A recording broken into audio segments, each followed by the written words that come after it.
నువ్వేమైనా చెప్పు నందిని, ఇప్పుడు మాత్రం నువ్వు చేస్తుంది తప్పు నందిని అంటే ఇప్పటి వరకు మనం చేస్తుంది రైటా? అదంతా నాకు తెలియదు.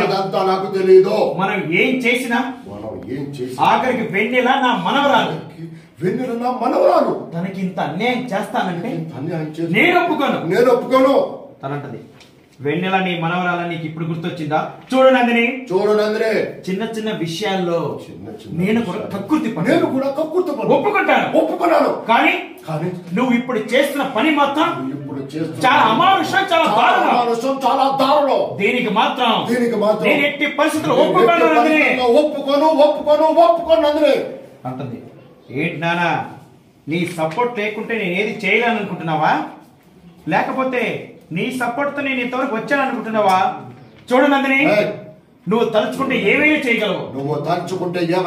ఆ విషయం నాకు బాగా తెలుసు.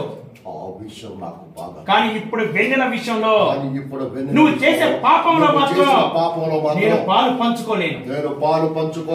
నువ్వు ఈ నీచానికి దిగజారుతానంటే మాత్రం నేను ఈ పని చేయనివ్వను.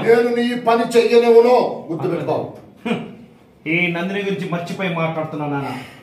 నేను అనుకున్నది ఖచ్చితంగా చేసి తీరుతాను. నేను ఆశపడితే ఖచ్చితంగా అందుకని తీరుతాను.